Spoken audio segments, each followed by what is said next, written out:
네, 어서 오십시오. 반갑습니다. 선생님 잘 지내셨습니까? 예, 네. 저 예. 오랜만입니다. 예. 이렇게 어려운 걸음을 아유, 해주셨는데, 무슨 말씀이세요? 예. 그동안 뭐 어떻게 지냈습니까? 뭐 인터넷 뭐 명강사로 뭐 명상이 자제하신 건 알고 있고, 예. 또 뭐 경제 관련된 책도 내시고, 네. 뭐 봤습니다만, 예.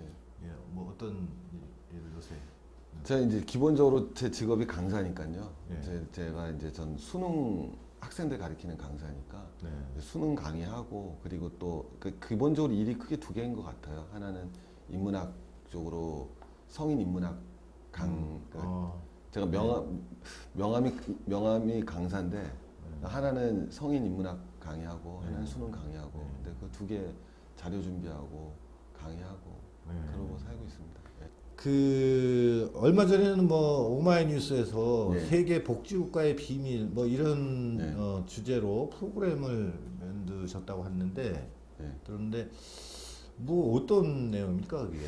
이게 저는 세계복지국가를 간다라고 했는데 제 아. 동의 없이 이 비밀이라는 놀라운 단어를 붙였습니다. 근데 이제 제가 생각했던 내용은 이건 거죠. 이제 저는 항상 그러니까 복지국가 탐방 뭐 이런 뜻인데 그렇죠. 예. 이게 이제 비밀을 파헤치고 뭐 드러낸다.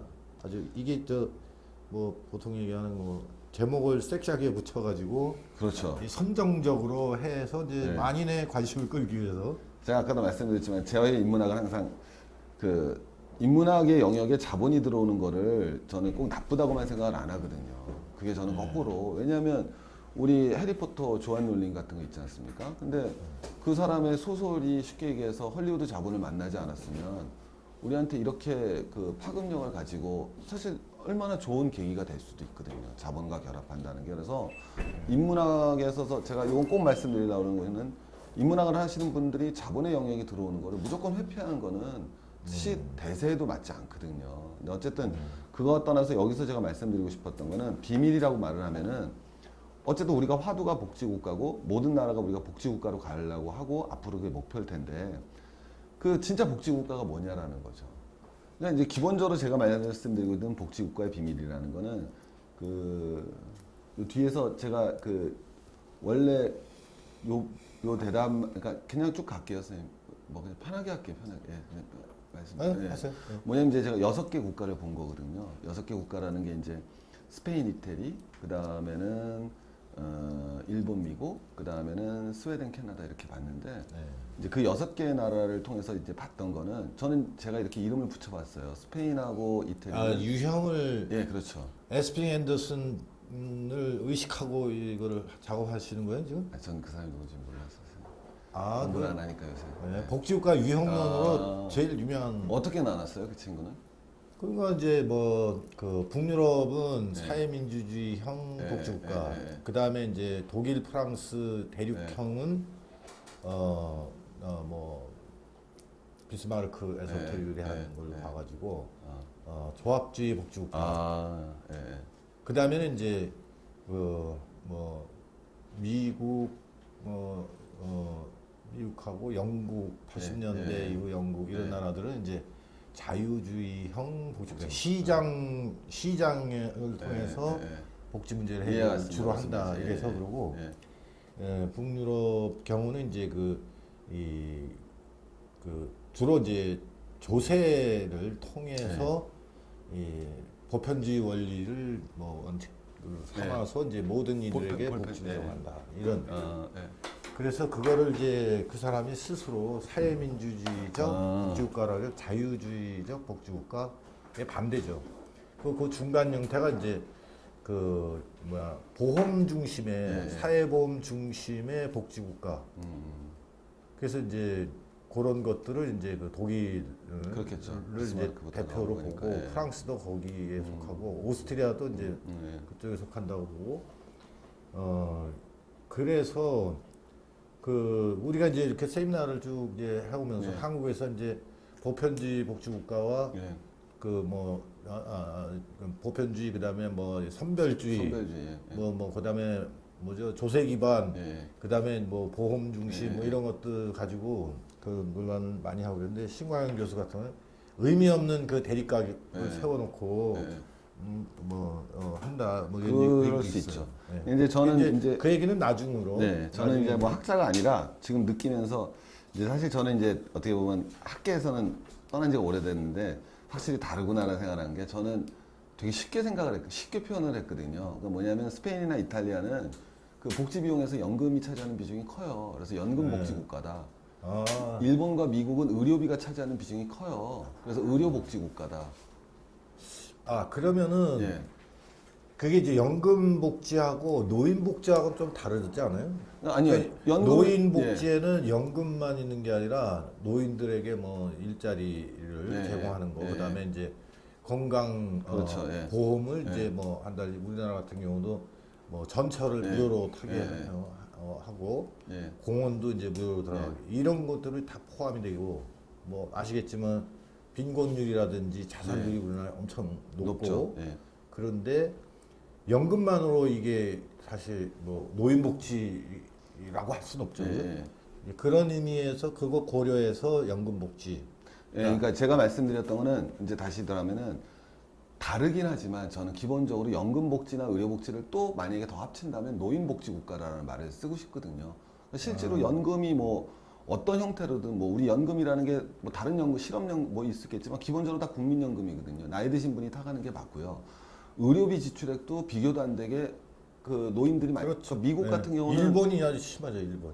미국 비용 자체는 네. 일본 그러니까 미국 같은 경우는 1인당 노인 의료비가 1년에 3천만 원이지.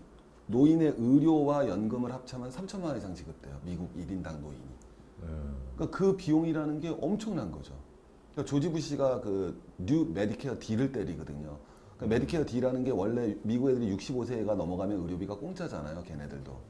근데 메디케어 D라는 건 의료비만 공짜가 아니라 약값까지도 공짜로 주는 거예요. 그러니까 65세가 미국에서 딱 넘으면 그러면 그거는 이제 뭐 연방 정부 예산으로 그렇죠. 제공하는 거예요? 예, 그거는 이제 뭐 500조예요. 국가복지네요. 예. 500조 비용이 들어가는 게 미국이 500조예요 아. 지금. 근데 미국이 지금 노인이 한 4천 몇백만 명인데 한 20년만 지나면 한 8천만 명 가까이 되거든요. 그러니까 이제 기하급수적으로 늘어나는 거죠. 그러니까 과잉 의료 진료의 그런. 근데 이제 조지 부시가 쉽게 표현하면 그걸 하면서 사실 그때 이제 엘고랑 완전히 붙었었잖아요 경쟁이. 네. 근데 거기서 마지막 카드로 부시가 꺼낸 게 바로 메디케어 D였어요. 네. 그래서 간신히 표 차이로 이기죠.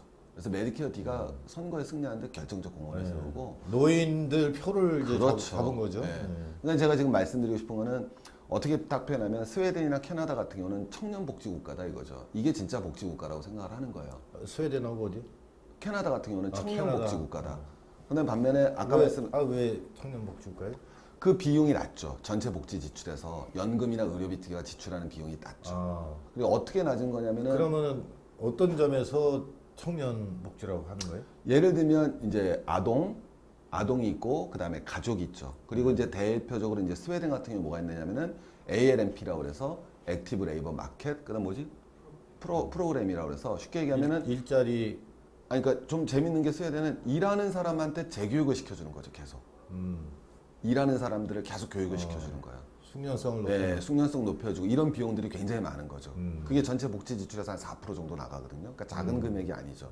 그 다음에 실업복지가 잘 돼 있고. 그러니까 이게 이제 실질에 말하는 제가 말하는 청년복지 국가라는 거예요. 네. 캐나다는 거꾸로 이거보다는 뭐가 돼 있냐면은 캐나다는 이제 의료도 시스템도 좀 다른데 캐나다가 미국 바로 옆에 붙어 있잖아요. 근데 캐나다는 뭐냐면 기타 지출이 많아요. 미국 위에 있죠. 네, 미국 위에. 근데 이제 캐나다는 기타 지출이라고 그래갖고 그게 이제 재밌는 게 그 뭐 인디안이라든가 뭐 이런 분들 인디안하고 이런 그 사회적 약자들에 대해서 네. 현물 급여가 많아요. 네. 현물 급여들 많이 해주고 그 다음에 우리로 치면 차상위 계층 있지 않습니까? 네. 차상위 계층에게 똑같이 그 노동 교육을 시켜줘요. 그 비용이 굉장히 커요 캐나다가. 그게 또 한 4% 5%가 돼요. 그러니까 쉽게 표현하면 그리고 이제 캐나다가 굉장히 이제 미국처럼 미국보다 더한 거죠. 왜냐하면 미국은 65세가 넘어야지 오바마 케어도 있지만은 메디케어 대상자인데 캐나다는 다 메디케어 대상자예요. 그런데도 의료비 지출이 더 낮아요 미국보다. 근데 거기서 이제 배울 점이 뭐가 있는 거냐면은 캐나다가 어떤 시스템 하냐면은 당연히 의료가 무료인데 약값은 의외로 비싸요. 그럼 이 약값이 비싼 게 어떻게 된 거냐면 근리백은 싼 거예요. 의료보험 대상인 거예요. 예를 들면 감기약이 비싼 거예요. 그러면 이제 우리가 그러면 이게 우리나라가 과잉 진료되는 게 한국하고 일본이 세계에서 병원 제일 많이 가지 않습니까? 제일 많이 가는 사람들이 다 감기 환자인데 오라 이거죠. 오는 걸 막으면 안 돼요. 왜냐면 내가 감기로 갔는데 알고 보면 폐렴이잖아요. 그러니까 오는 건 나쁠 게 아니라는 거죠. 폐렴을 잡아내야 되는 건데. 근데 감기 약값을 확 올려버리면은 의사한테 진료는 받은 거예요. 근데 의사가 약을 처방을 해주도 감기약을 처방해 주잖아요. 그럼 안 사는 거죠. 사실 감기약 살 필요 없잖아요. 우리 이미 의료 상식이 됐지만. 그러니까 첫 번째 이제 그런 포인트가 있고 두 번째 이제 예방 의료가 발달되어 있는 거죠. 보건. 그러니까 기본적으로 국가에서 케어를 하니까 미국이 치료 중심이라면 캐나다는 예방의학 중심이 되는 거죠. 그러니까 중장기적으로 의료비가 메디케어를 다 하더라도 미국보다 의료비 수가가 훨씬 싼 거예요. 의료비 전체 GDP에서 의료비 차지하는 비중이 낮으니까 그 비용을 가지고 아까 말씀드렸던 그런 차상위 계층에 대한 그런 노동교육이라든가 아동이라든가 그 다음에 말씀드렸던 뭐 사회적 약자에 대한 현물급여 이런 것들이 굉장히 많은 거예요. 그래서 캐나다랑 미국이 재밌는 게 전체 GDP에서 공적 부분, 그러니까 전체 GDP에서 공공복지가 차지하는 비중이 19%에서 20% 같아요. 네, 같습니다. 이 GDP 차지하는 공공지출 비중이 같은데도 훨씬 더 효율적인 복지국가를 만들어내고 있는 거죠. 네. 네. 알겠습니다. 그러면은 지금 이제 두 유형을 말씀하셨는데 네. 세대에 따라서 예, 예. 노인 중심 복지냐 복지국가냐 아니면 이제 청년 예, 중심 복지국가냐. 예. 청년이 사실 일하는 사람들이고 예, 예. 그죠? 그다음에 또 하나는 뭐가 있습니까? 그러니까 스페인이나 뭐 거기는 스페인이나 이탈리아는 노인 복지인데 노인에서도 연금 비중이 큰 거고 네. 일본과 미국은 노인 복지인데 그 중에서 의료비 비중이 큰 나라고. 예. 그러면 스웨덴하고 캐나다는 그렇죠. 청년 복지고. 청년 복지죠. 네. 이게 왜 중요하냐면 노인보다 청년이 그 노인이라고 복지 혜택을 누려서는 안 된다는 게 아니라 아 그러면 유형이 크게는 두 개죠. 크게 보면 예, 둘. 청년 복지 이게 진짜 복지 국가라는 거예요. 네. 청년이 외도 청년 복지가 진짜고 노인 노인 복지는 복지는 가짜라는 사실이 거죠. 가짜다. 예. 네. 한국은 어디 속합니까? 이제 여기 있잖아요. 복지 예산 비중이 30% 돌파했다지만 그러니까 전체 예산에서 복지 예산이 30%가 된 거죠. 대부분 연금 증가분이 되는 거죠. 그러니까 이제 한국도 사실은 한국은 제 생각에는 오히려 의료는 지금 어쨌든 그 사회보험이라는 형태가 있잖아요.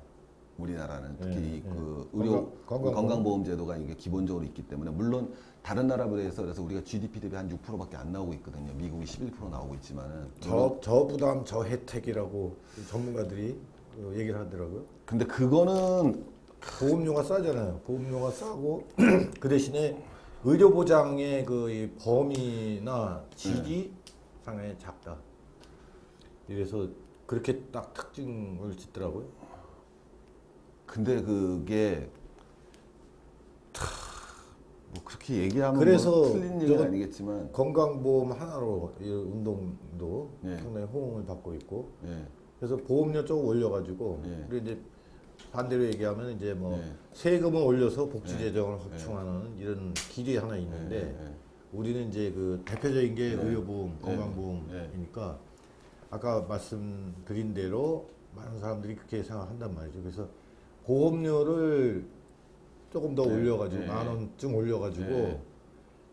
그 혜택을 저는 제가 이제 크게 하자 이런 거죠. 그 말씀을 했는데 일단은 요걸 돌아갔다가 다시 올게요. 그러니까 한국도 지금 실제로 저는 의료 그러니까 그 세계 유형을 나누자면 한국이 현재는 어떠냐라는 거에서 아직은 복지국가가 아니니까 우리는 GDP 대비 복지 비용이 아직 우리는 뭐 이 지금 말하는 게 스페인 제가 아까 말씀드렸던 6개국이 제일 낮은 게 스페인인데 스페인이 GDP 대비 26%쯤 돼요 복지비 지출이.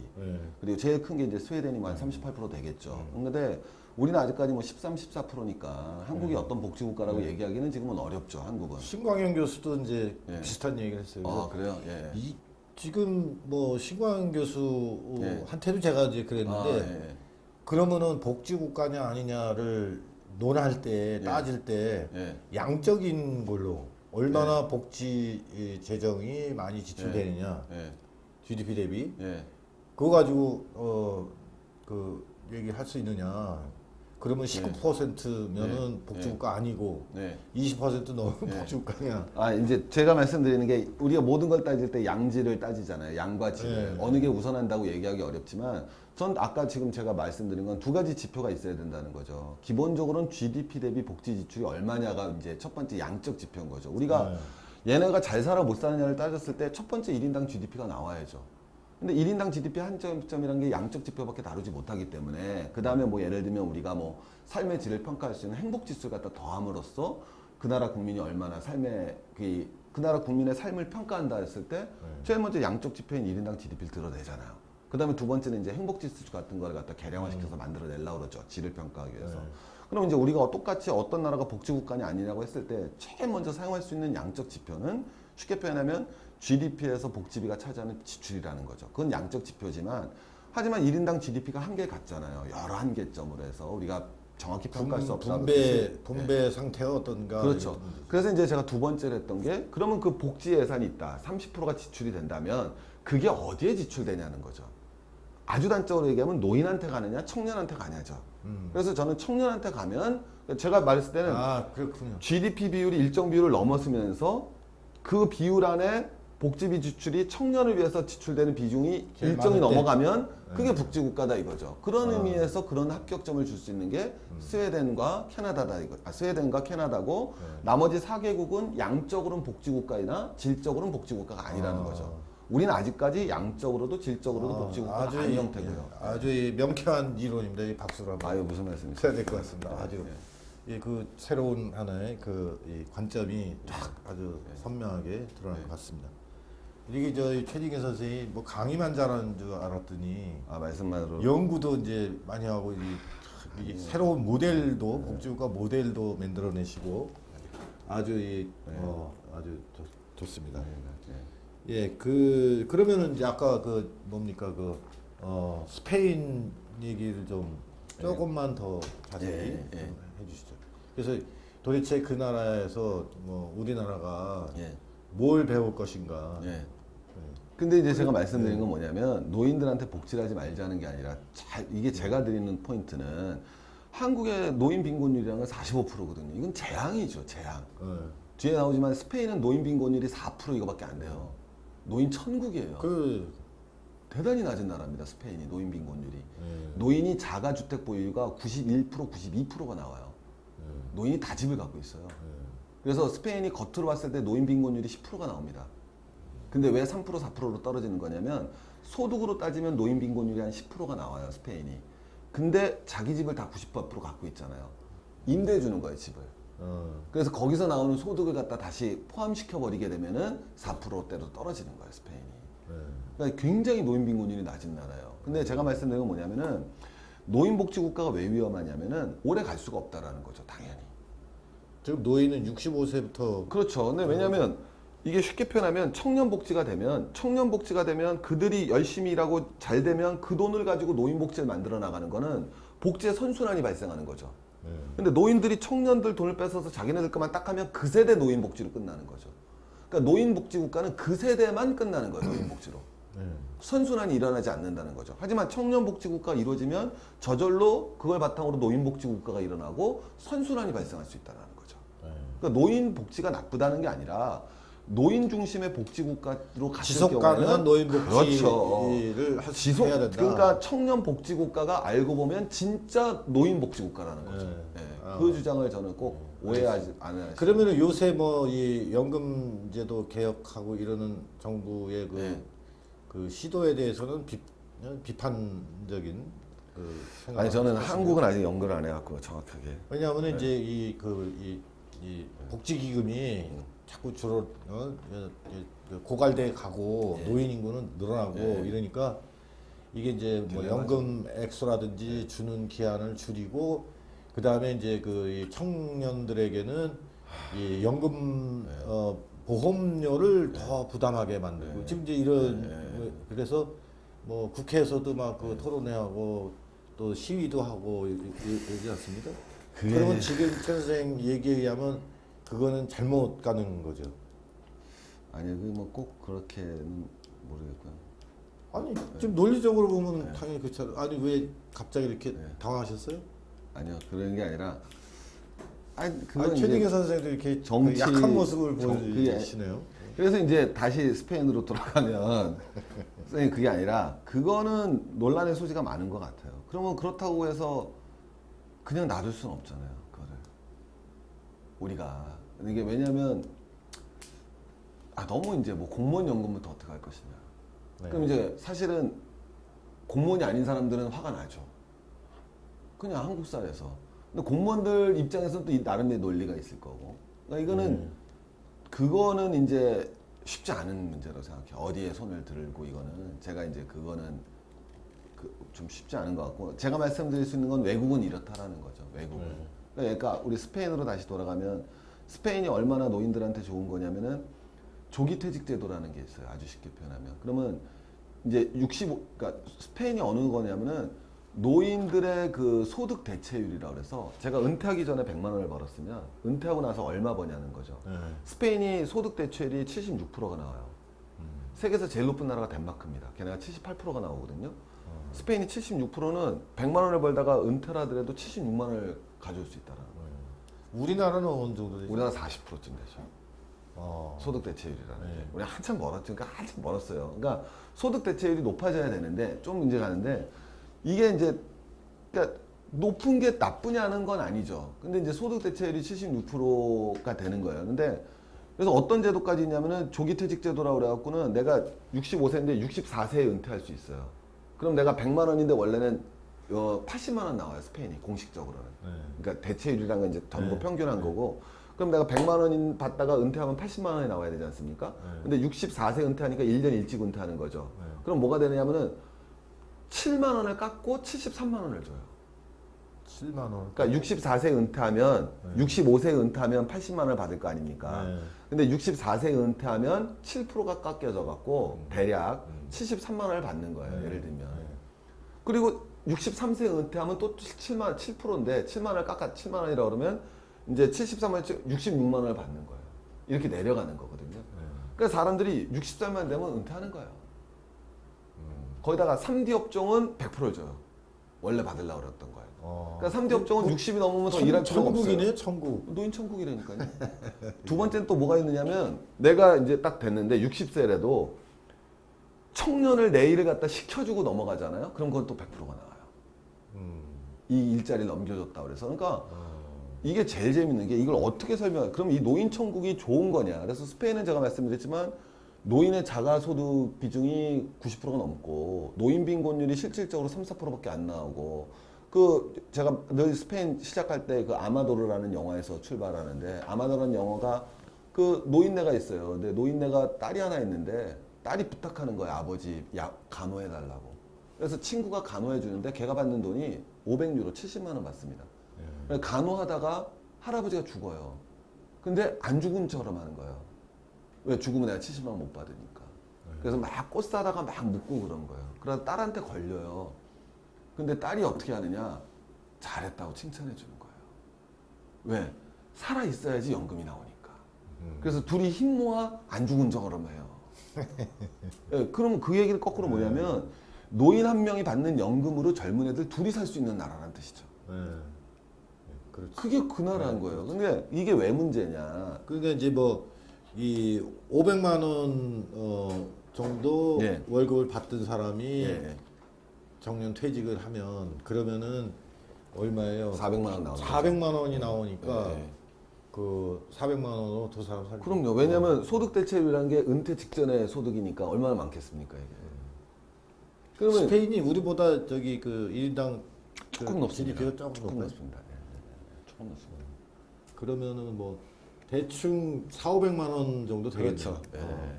그러니까 근데 이제 뭐가 되는 거냐면 이게 대단히 행복할 것 같은데 거꾸로 이게 이제 스페인이 경제 위기가 오잖아요. 근데 스페인이라는 나라가 다른 EU 국가들에 비해서 실업률이 높았던 나라가 아니에요. 우리는 지금 스페인 하면 실업을 떠올리는데 스페인의 실업률이 지금 25% 치고 있거든요. 네. 근데 스페인이 금융위기 전에 8% 9%였어요. 다른 EU 국가들하고 크게 차이가 안 납니다.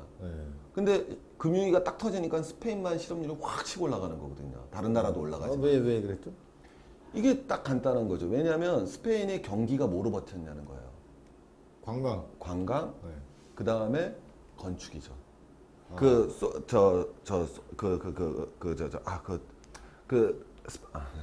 스페인 그 남부 해안 있잖아요. 그 태양의 해변. 그게 이제 이태리 스페인어로 알았었는데 까먹어서 지금 이런 건데. 거기에 이제 엄청난 건설 붐이 불지 않습니까? 그러니까 스페인에 이 취업한 애들이 기본적으로 건설업하고 호텔이죠. 근데 이게 이제 굉장히 취약한 거죠, 경기에. 그러니까 세계 경기 위기 닥치면서 자산 거품이 꺼졌을 때 그전에는 아무도 몰랐던 거예요. 학자들이 그런 얘기를 한 적이 없죠. 자산 거품에 굉장히 취약한 경제 구조를 가지고 있었던 거예요. 관광과 건설업이라는. 그러니까 이게 딱 떨어지고 나니까 실업률이 25%확 치고 올라가는 거예요. 근데 더 재밌는 거는 금융위기 전에는 걔네도 청년 실업률도 다른 EU 국가랑 비슷했었어요. 근데 지금 스페인은 청년 실업률이 53%가 나왔거든요. 그러니까 미친 듯이 올라가는 거예요. 그게 왜 그러느냐? 이유가 두 가지인데 하나는 연계되어 있어요. 건설 노가다하고 호텔리어예요. 멋있게 얘기하면 호텔리어랑 건축업이에요. 건축사예요. 그러니까 1년에 스페인에서 대학이 지어질 때 우리랑 다르게 대학의 제일 넘버원 학과가 우리는 지금 경영학과 아니겠습니까? 근데 거기는 건축학과였어요. 건설 경기가 나오니까. 그래서 건축사를 엄청 많이 만든 거예요, 얘네들이. 그래서 스페인 애들이 건축사가 엄청 많이 배출됐는데 금융이 딱 터지고 나니까 하나도 집을 안 짓잖아요. 그러니까 얘네 취업이 하나도 안 되는 거예요. 그래서 얘네들이 어디로 가느냐?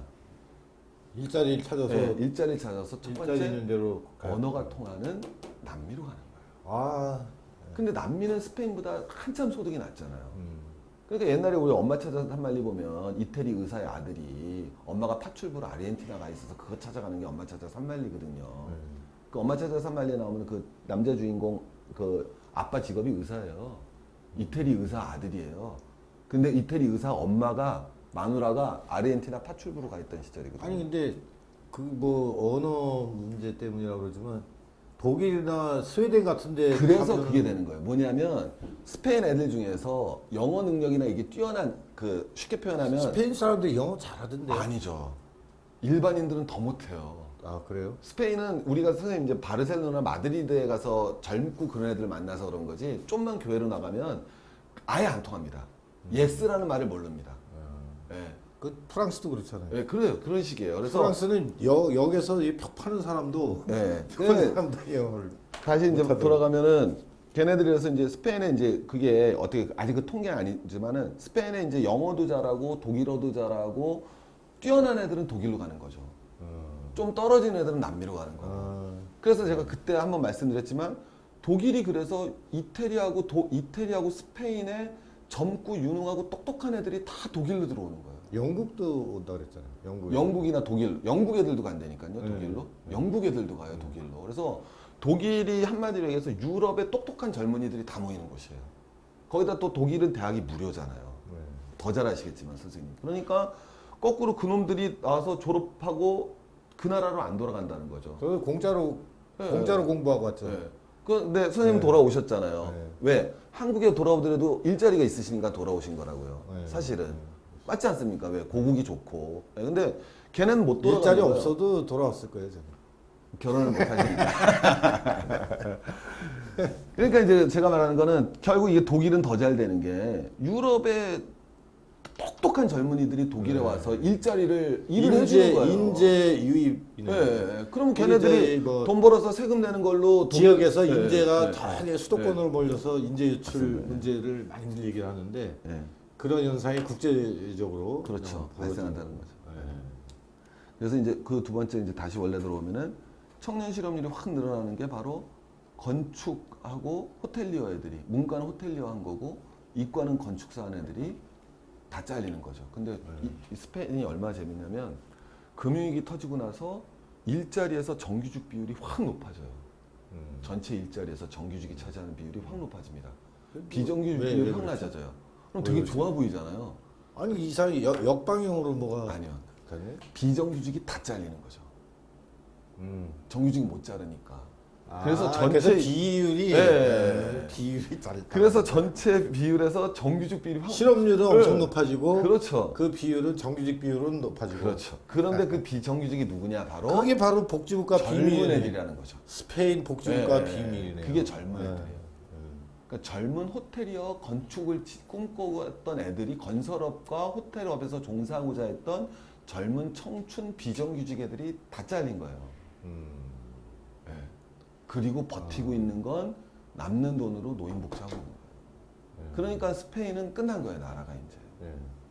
그게 연금 노인 복지 국가. 그게 자산 거품, 자산 버블이 꺼진 이후에 연금 복지 국가들을 채택하고 있는 국가의 운명이라는 거는 스페인 끝났다라는 거죠. 반면교사로 봐야 된다는 거죠. 그 이제 우리나라가 이제 그가 얻을 수 있는 교훈이 바로 이제 그거다. 뭐 비슷할 크게 수 보면 있다는 이제 거죠. 이 청년 복지 국가가 진짜 복지 국가니까 그렇죠. 예. 알아서 해라. 그렇죠. 아니, 저는 뭐 한국에다 그 부분 결론이 저는 이제 스페인을 연구했고요. 한국에는 이제 적용하는 건 이제 한번 생각을 해봐야죠. 어떤 형태로 갈 건지. 반면교사에 삼을 수 있겠죠. 예. 네, 알겠습니다. 예, 예. 네. 그러면 이제 어떻게 스페인에 대해서 더 얘기를 나눴으면 좋겠는데 네. 우리가 시간이 또 네. 황금이고 그러니까 저쪽 또 이 캐나다로 한번 가서 네. 캐나다를 좀 도마 위에 올려놓고 네. 얘기를 좀 해보죠. 그 약간 어떤 유형의 청년 네. 청년 복지국가 네. 그래서 진짜 복지국가다 네. 뭐 이렇게 말씀하셨고 네. 잠깐 얘기를 하셨는데 네. 조금 더 그 부연해서 이게 이제 그 캐나다가 제일 재밌었던 거는 그 공적 그 오늘 세미나에서 이 발표하실 자료군요. 예, 이게 이제 그 기본적으로 그 몇 개 이제 지표들을 이제 뽑아본 거죠. 근데 네. 캐나다가 재밌는 거는 미국하고 똑같이 GDP 대비 사회복지 지출이 공적 부분이 같다라는 거야. 19%에서 20% 정도로. 근데 우리들이 말을 하지만 미국 보고는 잘 복지국가라고 안 하지만은 캐나다 그러면은 이민 제일 많이 가고 싶어하는 나라죠. 그리고 복지국가라고 하는 건데 그 이유가 이제 그 여기 보면 이제 같지만 다른 나라라는 표가 하나 있는데 2009년 GDP 대비 사회복지 지출 비중이라는 표가 오른쪽 아래에 있습니다. 근데 그걸 딱 보면은 세 나라가 비교가 되고 있거든요. 캐나다, 미국, 스웨덴이 비교가 되고 있는 거예요. 근데 이제 재밌는 하면서 이건 아닌데? 캐나다 편. 이게 나라별로 네, 따로 나라별로 있구나. 돼 있었어요. 스웨덴, 스페인. 아 맞다. 원래 안 다룰라 그래서. 네. 근데 저만 갖고 있어서 죄송합니다. 이게 딱 보면은 제일 재밌는 거는 이제 스웨덴이 많지만은 미국하고 딱 비교해 보면 일단 그 연금은 오히려 연금 이제 쉽게 얘기하면 의료하고 연금 비중은 캐나다가 좀 낮아요. 미국에 비해서. 이 의료하고 연금이 제가 계속 말씀드리는 노인 복지 국가라는 거죠. 근데 의료는 비슷하고 연금은 차이가 확실히 나요. 미국이 더 많은데 의료는 비슷하거든요. 조금 차이가 나긴 하지만은. 근데 아까 말씀드렸지만 이게 대단한 거라는 거죠. 왜냐하면 아주 쉽게 표현하면 미국은 65세 이상만 의료보험 제도가 있는 거잖아요. 근데 캐나다는 무상의료거든요. 전국민 의료보험 제도인 거예요. 쉽게 보면. 예. 그래요? 예. 거의 무상의료입니다. 그러면 진료는 보험이 아니네요, 그러니까 국가보험이에요. 국가가 운영을 하는 거예요. 국가가 운영하는 예, 국가가 직접 운영하는 보험. 네. 국가보험인 거예요. 주정부나 국가가 이게 하는 보험이에요. 보험 자체가. 그러니까 그렇게 표현해야 되지. 주정부하고 국가가 하는 보험이에요. 이 보험 자체가. 그러니까 굉장히 틀린 거죠. 나라가 아예 그걸 해버리는 거예요. 그러니까 오바마식 케어라는 게 알고 보면 또 이게 65세 미만에 갖다 뭐 의료보험 한다 하더라도 민간보험에 줘서 이렇게 넘어가는 건데 캐나다는 아예 그걸 국가랍니다. 그러니까 국가에서 여러 가지 원칙이 있어요. 전 국민이 다 가입을 해야 되고 예외가 없어요. 전 국민 다 혜택을 받고 이게 하는데 아까도 말씀드렸지만 얘네가 이렇게 하는데도 미국보다 의료비 부담이 적은 이유 중에 가장 대표적인 게 두 가지다. 이게 꼭 해야 되는 게 하나는 국가가 하다 보니까 민간하고 국가가 했을 때 예를 들면 그 미국도 지금 오바마 케어라서 65세 이상 이하도 의료보험 가입하게 하자. 모든 국민이 다 의료보험 가입하게 하자인데 그 의료보험의 주체가 민간이란 말이에요. 그러면 민간이 가지는 한계라는 건 치료 위주로 갈 수밖에 없다는 거예요. 왜냐하면 여러 보험업체가 경쟁을 하기 때문에 나는 예방으로 가고 싶어도 다른 놈이 치료로 가면 내가 망하잖아요. 그게 이루어질 수가 없죠. 근데 국가보험이 되니까 전반적으로 할 수 있으니까 쉽게 표현하면 다 예방으로 가는 거예요. 그러니까 실제로 진료비가 확 떨어지는 거죠. 예방 중심으로 가니까. 그러니까 민간 개별 그러면 모든 국민이 의무적으로 이 의료보험에 들게 돼 있는 그렇죠. 예. 그러니까 전 국민 그냥 무상 의료예요. 쉽게 그러면 표현하면. 아무 병원이나 이제 가도 되고. 가는 거죠. 예. 아니 미국은 전혀 네. 그렇지 않잖아요. 지정된 보험을 가는 거죠. 네, 그 예. 자기가 이제 들어간 그렇죠. 이 사보험, 예. 보험회사가 이 계약을 체결한 병원에만 예. 이제 가야 되죠. 그래서 그 저도 이제 미국에 예. 영국에 갔을 때 애가 팔이 예. 부러졌는데 예. 아, 내가 가입한 이 예. 보험 예. 회사하고 체결된 예. 그 병원이 예. 딴 도시에 있어요. 아, 그러니까 애가 이게 팔 부러졌는데, 그러니까 예를 태우고 가야 되는 들면 거예요. 이 서울에는 예. 서울에 저기 어디야 이 불광동에 하나 예. 있고 그 다음에 저기 안양에 하나 있고 이런 거예요. LIG 예. 보험에 들었는데 LIG는 뭐 아니지만 예. AIG, 예. AIG 예. 다 보험이네. 예. 거길 들으면은 그 보험회사가 계약을 체결한 병원에 예. 가야만 돼요. 예. 딴 데 가면 안 돼요. 이 동네한테. 음. 서울대병원 그렇죠. 못 가죠. 삼성병원도 못 가고. 맞죠. 근데 그러니까는 이제 이게 엄청 네. 불편하고 문제가 많아요. 이제 제가 아는 거는 그것도 이제 정말 더 심각한 문제인데 두 번째 문제는 뭐냐면은 그 병원에서 환자한테 쉽게 표현하면은 그 병원에서 금연 그 프로그램 학교를 열진 않는다는 거죠. 열 이유가 없죠. 비용만 나가는 거니까. 네. 왜 그게 사회적으로는 필요하지만 개별 기업한테 맡겨놓으면 하질 않는다는 거죠. 네. 그러니까 근데 막말로 거꾸로 국가보험 체제가 되면 국가에서는 그걸 열 수가 있는 거죠. 그렇죠. 그걸 열었더니 사람들이 담배를 안 피니까 덜 아프니까 전체 의료비 지출이 적어지는 거죠. 그렇죠. 그러니까 굉장히 우수한 그런 시스템을 갖고 있다는 거예요. 두 번째는 약값 부담을 높이는 거죠. 감기 약값만. 그러니까 진짜 제가 복지하면서 사실 그런 게 진정한 의료, 그렇죠. 히포크라테스 정신에 따른 맞습니다. 이제 의료 서비스 정신인데 예. 지금 이제 경영의 관점에서 보면은 예. 환자 많은 게 좋죠. 그렇죠. 예. 그리고 이제 중증병 환자가 많은 게 그렇죠. 또 좋고 예. 또 담배 회사는 또 그렇죠. 잘 팔려서 좋고. 그럼 미국은 담배를 많이 펴야지 GDP가 올라가는 사회인 거고 캐나다는 담배를 갖다 안 펴야 되는 사회가 딱 나오는 거죠. 답이 나오는 거죠. 네. 예. 그러니까 예방으로 가고 네. 그다음에 아까도 말씀드렸지만 제가 이 희귀병 약은 거꾸로 그러니까 제가 이 복지하면서 출발했던 거는 우리나라 저는 정말 이건 야만의 시대도 아니고 그 KBS 국가 공영 방송에서 뭐 나오잖아. 우리 19살 희준이 13살 희준이는 무슨 희귀병에 걸려서 뭐 하는데 엄마는 아프시고 뭐 ARS 누르시면 3,000원이 감. 이게 얼마나 창피한 일입니까 이게. 복지가 자선이 아니잖아요. 권리인데. 이건 현대복지국가의 복지란 개념은 자선 개념이 이게 엘리자베스 1세 16세기도 아니고 무슨 이 그게 공영방송에서 그게 진짜 그걸 뭐 저기 T.S. 마샬인가 하는 사람이 사회권이라고 한 그렇죠. 거에 들어가는 건가요? 당연한 거죠. 사회권의 출발 자체가 복지권이 바로 인간답게 살 권리잖아요. 행복하게 살 권리. 그럼요. 예. 네. The liberty by the state가 아닙니까? 국가가 해줘야 돼. 그럼 내가 그거는 하나의 권리 개념인데 라이트 개념이 아니라 이거는 자선 개념으로 통용이 된 그걸 그렇죠. 공영방송 네. 그러면 온정주의. 그렇죠. 온정주의. 그 얘기는 전 세계다 되고 우리나라는 복지국가가 아닙니다라고 선전하는 거잖아. 이거는 창피하게. 그거는 근데 지금 예. 저 말씀하시는 거 보니까 생각나는데 원래 이 경제를 주로 많이 하셨잖아요.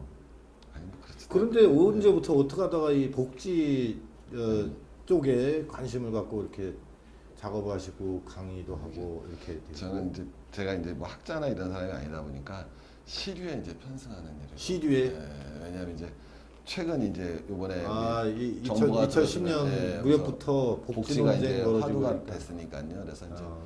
이 사람들이 이제 제가 할 수 있는 일은 아까도 말씀드렸지만은 그 일반인들이 이제 복지가 왔는데 사실 복지하지만 잘 이렇게 뭐 이렇게 깊게 공부하자니 머리가 좀 아프시고요. 근데 뭐 복지하는데 좀 뭔지 좀 알고 싶고 그런 요구가 있을 거라는 생각. 그러니까 제가 하고 싶은 거는 그 시대가 그러니까 근본적인 요구도 있겠지 하단 그 우리가 표현하면 일반 대중분들이 원하는 그 새로운 인문학적 수요가 있을 거 아니에요. 그게 발생했을 때 기존의 이런 고상한 뭐 하여튼 더 이렇게 학구적이고 수준 높은 사실이잖아요. 근데 그런 분들이 이렇게 접근하기는 어려운 영역들을 저는 제가 강사 출신이니까 그런 거를 이제 돈 냄새도 좀 잘 맡고 나쁜 표현으로 하면 이제 그걸 좋게 얘기하면 연구하면서 이 강의하는 그러니까 이렇게 해서 이게 아주 이렇게 모범적인 풀어드리면은 저도 공부하는 거죠. 제가 뭘 알았겠어요. 네. 이거를. 제가 스페인 복지 뭘 아, 알았어요. 사실 저도 마찬가지예요. 예, 그래서 저도 이제 옛날에는 복지에 대해서 비읍자도 몰랐는데 그 뭐 선생도 뭐 그런지 모르겠지만은 사실 이제 2010년 그 지방선거 교육감 선거 때 예, 무상급식 그렇죠. 예, 예. 초중 고등학교에 무상급식 하자 이런 것이 네. 나오면서 선별복지, 보편복지 네, 나왔죠. 그래서 그거 그다음에 이제 뭐 조세기관 네. 복지냐 뭐 맞춤형이냐 네.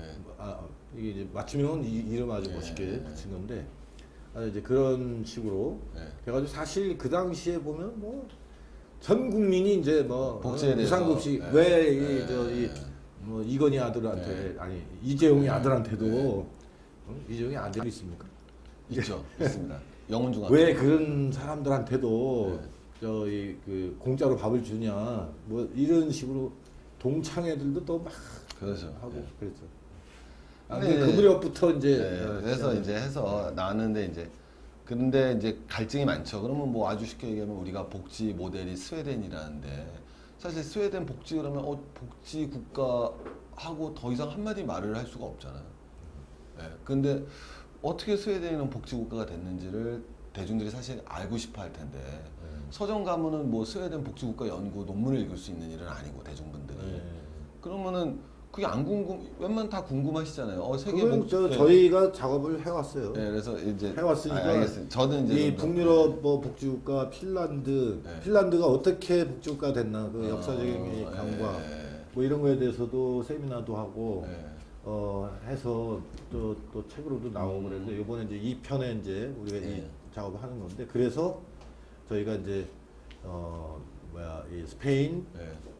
또 캐나다 아, 캐나다에 대해서 또 관심 있는 사람들도 네, 많아요. 네. 그래서 이 어느 이제 우리 그 조합원 네.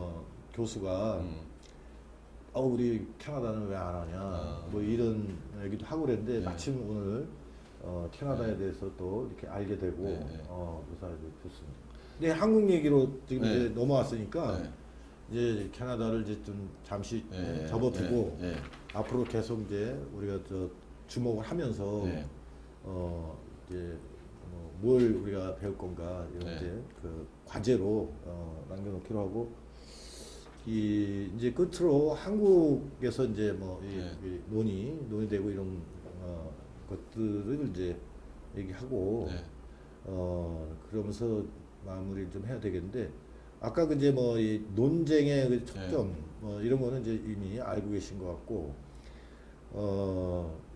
그 간단히 거기에 대해서 뭐 의견 한번 좀 말씀해 주시죠. 그 조세 기반 보편주의 복지국가 스웨덴 네. 모델을 쫓아가야 된다.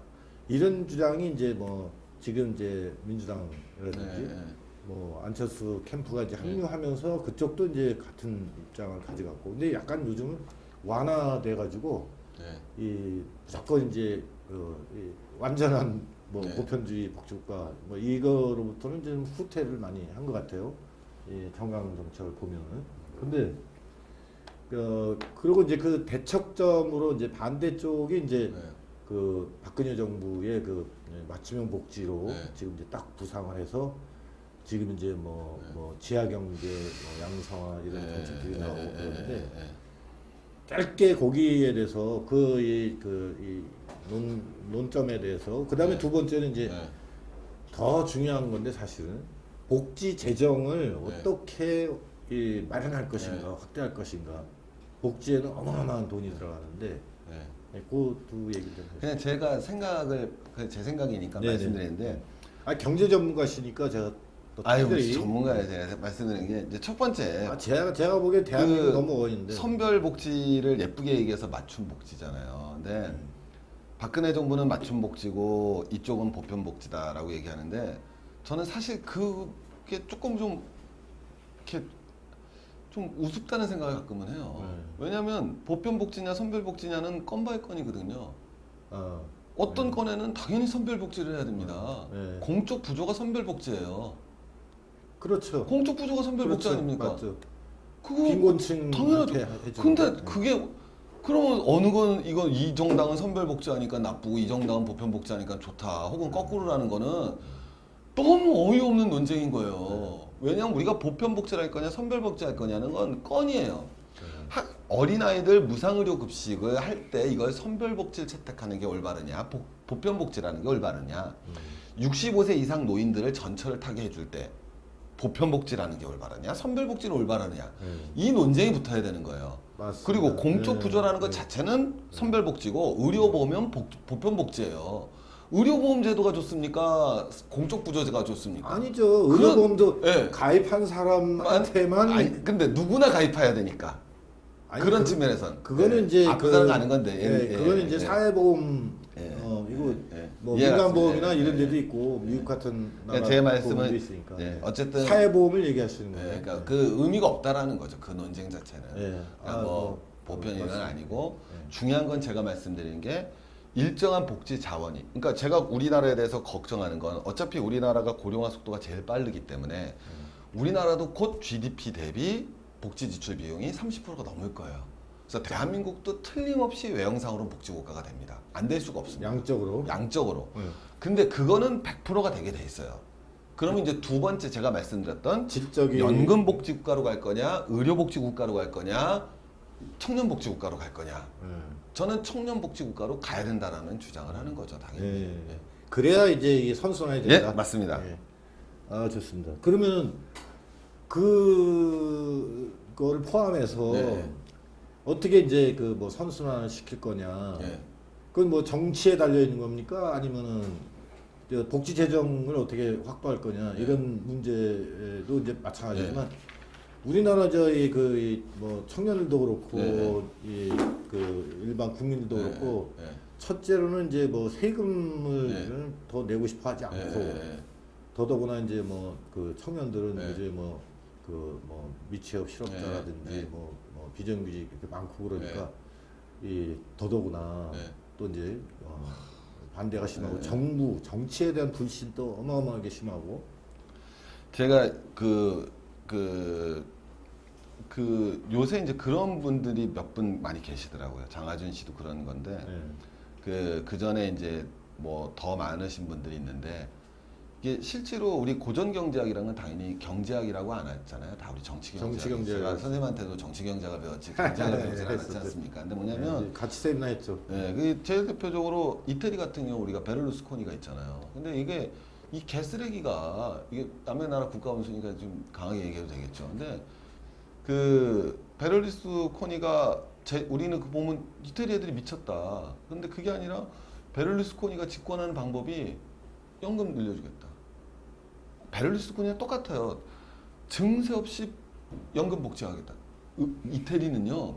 GDP 대비 연금과 의료비를 합치면 22%가 나오는 나라예요. 이 상상이 안 가는 나라인 거예요. 그러니까 복지가 100원을 쓰면요. 이 나라 GDP 대비 이태리가 한 28% 나오거든요. 사회복지 지출 비중이. 근데 그 28%가 나오니까 GDP 대비 28%인데 22%쯤이 연금하고 의료비예요. 그러면 복지 재정 전체 100원을 쓰면 거기에 70%가 70%. 의료비하고 연금인 나라예요. 이게 믿어지지가 않는 나라예요, 이게. 이태리가. 근데 그걸 누가 만들었느냐? 베를루스코니가 만드는 거예요. 그러면 이제 웃긴 게 이제 이렇게 하다가 이제 경제 위기 닥치니까 뭐 우리 누구야? 몬티가 집권했잖아요. 몬티가 토빈 제자잖아요. 몬티가 집권해서 개혁을 좀 하잖아요. 그럼 그 다음 선거 전에 방송을 잡고 있으니까 난리 치는 거예요. 내가 재집권하면 몬티가 깎아놓은 연금 다시 회복시켜주겠다. 니네 안 힘드냐? 하는 거예요. 그럼 또 집권하는 거예요, 얘가. 이렇게 나가는 거죠. 일본도 마찬가지잖아요. 민주당 자민당 정권이 노인 복지 축소하다가 정권 잃었어요. 민주당이 잡고서 또 하다가 또 정권이 잃은 거죠. 근데 제가 그때도 한번 말씀드렸지만 일본은 우리보다도 더 희망이 없다라는 게 우리는 대통령제가 있기 때문에 그러니까 왜냐면 우리가 그 의원 내각제에서는 그 선거구가 인구 비율이 조정이 안 되잖아요. 시골은 아무래도 적은 인구가 국회의원을 대표하게 되고 도시는 많은 인구가 국회의원을 그러니까 도시는 뭐 50만 명에 한 명 뽑으면 시골은 20만 명에 한 명 뽑으니까 우리나라 헌법재판소가 3대 1 이상은 안 하게 돼 있거든요. 근데 실제로 하면 2점 몇 대 1이 나와요. 시골하고 도시 비율이. 근데 시골이 또 노인 인구가 엄청 많잖아요. 거기다가 투표 참여율이 젊은 애들이 한 40% 나오는데 노인들이 80% 넘어간단 말이에요. 그러니까 실제로 노인 한 명 표가 4표를 갖는 거예요, 젊은 애들. 투표 참여율이 2배고. 그 다음에 이제 도농 갖다가 격차를 따지게 되면 2배가 되니까 시골 노인의 한 표가 도시 청년 4명의 표보다 더 센 거죠. 이게 국회의원 선거에서는. 근데 대통령 선거에서는 다행히 투표 참여율이 높아지잖아요. 그래서 젊은 애들하고 노인 격차가 줄어들고 도농 격차가 없어지죠. 그래서 실제로 투표 참여율밖에 차이가 안 나기 때문에 대선이 쉽게 얘기하면 젊은 애들이 덜 억울한 투표가 되고 있는 거죠. 한국 사회에서. 그러니까 이런 거에 사실 주목을 해야 되거든요. 근데 일본은 완벽한 의원 내각제이기 때문에 그게 없어요. 그냥 노인 투표예요. 그러니까 노인을 위한 어떤 재정 삭감이 이게 불가능한 거죠. 그래서 일본이 어떻게 간 거냐? 자산 버블이 망가졌어요. 자산 버블을 맞았어요. 80년대 후반에, 90년대에서 자산 버블 맞고 나서 얘네들이 무리한 재정 확대 투자를 해서 건설 경기 부양에 나섰죠. 그래서 이제 박살이 나는데 그 다음에 노인 정치를 하는 거예요. 네. 그래서 이제 악순환이 되기 때문에 일본도 끝난 거죠. 그거를 노인 정치라고 표현할 수, 그러니까 뭐 제가 저는 그러니까 제가 표현한 건 뭐 학구적인 게 아니라 이제 아까 말했지만 뭐 연금복지국가, 의료복지국가 뭐 이런 식으로 저는 간단하게 이게 아니 이제 그 어떤 교수들은 복지 정치 이런 말 쓰고 신광현 교수 얘기를 또 하면은 뭐 다른 교수들도 그러지만 복지 정치라고 해가지고 뭐 정치를 우리가 이제 중립적인 의미에서 쓰면은 그것도 이제 뭐 노인 복지 정치 이렇게 붙일 수도 있을 뭐 연금 의료 중심 복지 뭐 이런 데까요. 맞아 뭐. 노인 복지라고 말하면 되죠 뭐. 그러니까 제가 말하는 건 이제 그러면 하다 노인한테 복지를 하지 말라는 게 아니라 그 세대에 그 얘기는 아까 하셨으니까 그걸 노인 복지라는 걸로 하죠. 그래서 이제 아까 그 복지 논쟁의 그 대립각이 잘못됐다. 그렇죠. 이건 아주 좋은 말씀해 주셨고 지금 이제 복지 재정 그 얘기 좀 해주시죠. 우리나라 앞에서 제가 그것도 살짝 나왔었는데 이게 우리가 저는 그렇게 생각합니다. 이게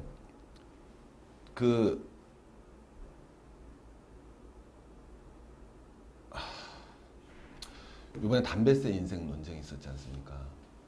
전 담배세 인생 찬성하거든요. 저도 담배 많이 피는 요새. 근데 TV에 나오는 거 뭐 올려봐야 잠시 그 흡연율이 떨어지다가 다시 원상 복구되더라. 이렇게 나오고. 그래도 제가 말씀드리는 게 뭐냐면 우리가 잘못하는 게 뭐냐면 담배값을 왜 올려야 되느냐라는 걸로 돌아가자라는 거죠. 담배값을 왜 올려야 되냐면 국가 재정이 문제가 아니라 국민 건강. 그럼 국가 재정이 중요하냐, 국민 건강이 중요하냐? 전 국민 건강이 당연히 더 중요하다고 생각해요. 그래서 담배값을 올려야 된다고 생각하고 대한민국 담배값은 정말 싼 담배값입니다. 싸죠. 있을 수 없게. 그러면 이런 대중교통료도 싸고. 저 담배값 정책이 올바르냐부터 나가야 되거든요. 다른 걸 다 떠나서 뒤에 소득세, 법인세는 그건 나중 문제예요. 제가 봤을 때는 그거는 종속 변수인 거지. 물론 그러니까 왜냐면 법인세나 소득세 인상 없는 담배세 인상이 발대한다라는 이상한 논리가 나오거든요. 그러니까 아까 뭐 캐나다 얘기하고 이렇게 연결되면 뭐냐면 두 번째 나와서 법인세, 소득세가 특히 나오는데 한국의 소득세율이 38%입니다. 소득세율이 38%가 물론 미국이 2차 세계대전 때도 90% 했죠. 근데 세계적으로 낮은 소득세율이 아니에요. 38%가. 최고세율이 낮은 소득세율이 아닙니다. 맞지 않습니까? 여기서 더 올려서 40% 50% 가자라는 게 중요하냐? 아니면 실질적인 우리 상속세가 50% 아닙니까 대한민국이? 근데 50% 안 내잖아요. 내는 사람이 별로. 그러니까 제가 말씀드린 건 결국은 한국은 지금 뭐가 됐냐면 한국의 재산을 우리는 산업화 속도가 엄청나게 빨랐습니다. 외국하고 다르게 외국에서 재산을 축적한 재산과 한국에서 축적한 재산이 다를 수가 있어요. 뭐가 다르냐? 서유럽에서 축적한 재산은 소득세를 내면서 축적한 재산이에요. 한국에서 축적된 재산은 알겠습니다. 그럼 이제 결론을 얘기해 주시죠. 재산세로 가야 된다는 거죠. 재산세를 올려서 재산세로 뽑아낼 수 있는 방안을 마련해야 된다. 그러면 뭐 얘기가 길어지겠지만 그럼 뭐 이 건축 경기, 부동산 이 경기 떨어지고 그러니까 요새 뭐 또 그 경기 부양책 비슷한 것도 나오고 그러는데 아파트값 올리려고. 근데 네, 알겠습니다. 그러면은 끝으로 네. 우리 뭐 이상하게 시간에 쫓기면서 이렇게 하게 되는데 네. 뭐 어쩔 수 없는 것 같습니다. 그래서 말씀하세요. 그 아까도 잠시 얘기를 했었고 우리 그 연구회에서도 이제 계속 그 핵심적인 과제이자 주제이고 한데 그래서 이제 이 스웨덴 얘기죠. 이게 네. 스웨덴이나 이제 북유럽으로 이제 쫓아가는 거 네. 이거에 대해서 요새 의문 부호들이 많이 많죠. 생기거든요. 네, 네. 뭐 그 역사 아까 네, 얘기를 하셨지만 네.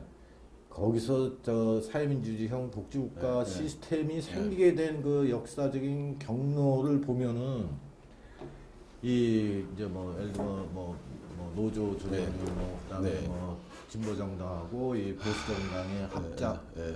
뭐 이제 이런 것들이 중요하게 작용을 했는데 우리나라의 경우는 그런 조건들이 지금 뭐 생겨 있지 않고 네. 네. 앞으로도 생길 전망이 별로 없다 네. 이런 얘기들을 많이 네. 하거든요. 네. 그래서 요새는 이제 뭐 일각에서는 이제 우리가 이제 한국형으로 가자. 또 그 전에는 네. 우리가 보험 중심 복지를 하고 그러니까 독일형으로 가자. 네. 독일형으로만 가도 이건 대박이다. 네. 그런 얘기들이 한편에서는 나오고 무슨 말인지 알겠습니다. 다른 네. 한편에서는 그것도 그렇고 독일도 우리가 쫓아가기 힘들다. 예. 그러니까 우리 한국의 그 조건에 맞는 이런 게 새로운 복지국가 모델을 만들어내야 된다. 그 네. 조건도 만들어야 되고 네. 거기에 대해서 좀 생각을 한번 말씀해 주시면 좋겠습니다. 글쎄 많이 생각을 안 해봐서 근데 그런 논쟁들을 하는 게 제일 중요하겠죠. 해서 근데 저는 그건 뭐 다 좋은 점을 보고서 따라하면 되는 거 아닌가요? 네.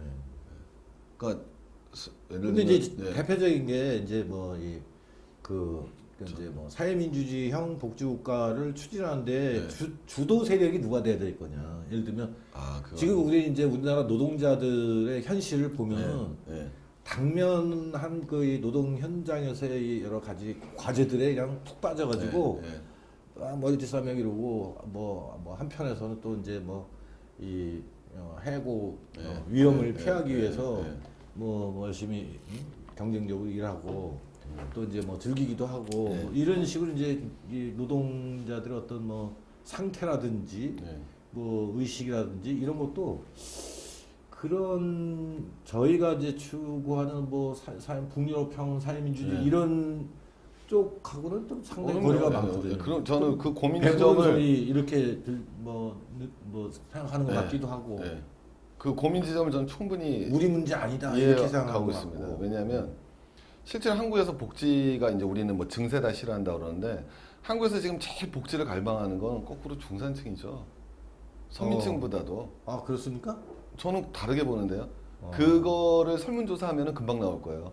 당신은 세금을 올려서라도 복지 혜택을 더 많이 받는 것에 대해서 야 어떻게 그거는 뭐 생각하십니까? 상당히 아주 파격적인 설문조사 해보잖아요. 얘기거든요. 그러면은 그러니까 저기 여기 중산층 개념 어떻게 보느냐에 따라 다른데 네. 중산층 굉장히 높게 나올 겁니다. 아니 대표 그룹을 뭘로 보시는 거예요 지금 중산층에서?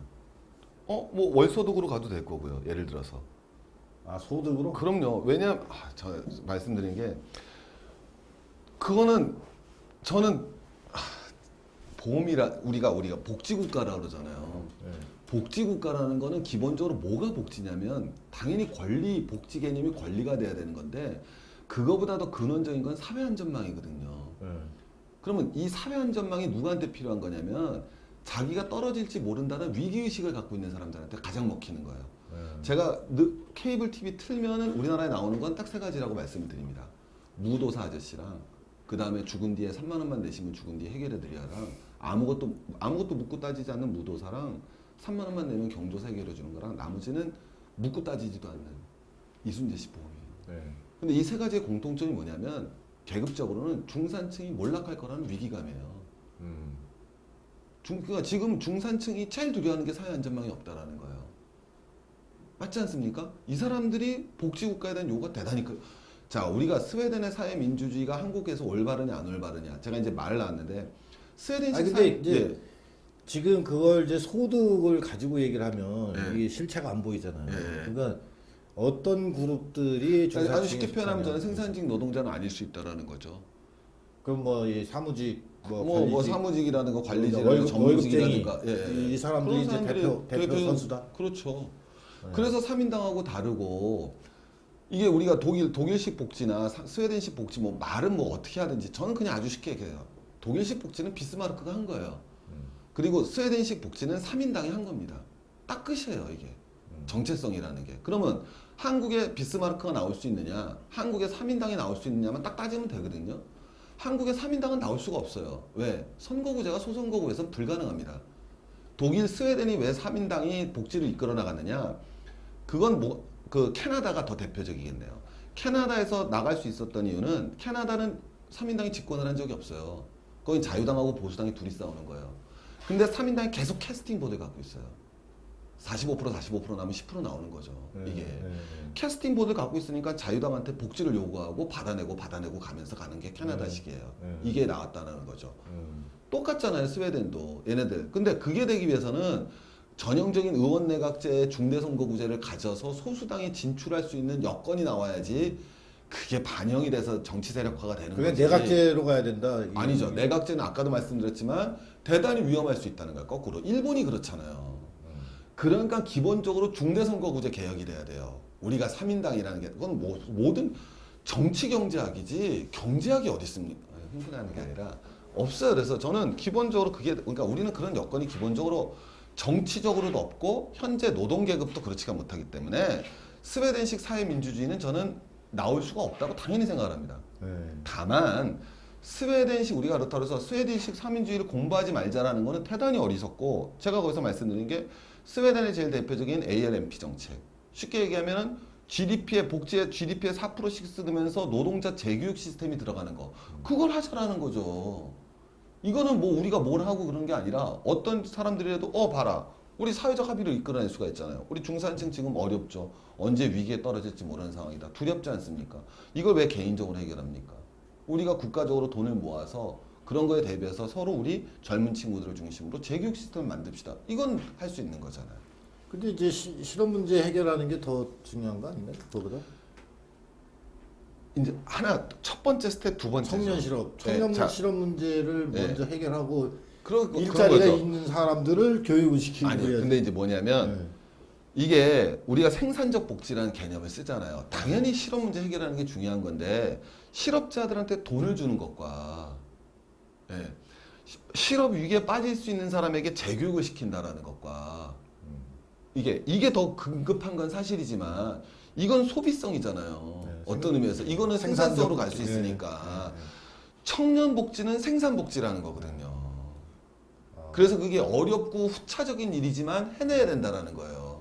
그러면 이제 최진기 선생은 최물레어라고 불러도 되겠네요. 아니 저는 제3의 길 생산적 복지.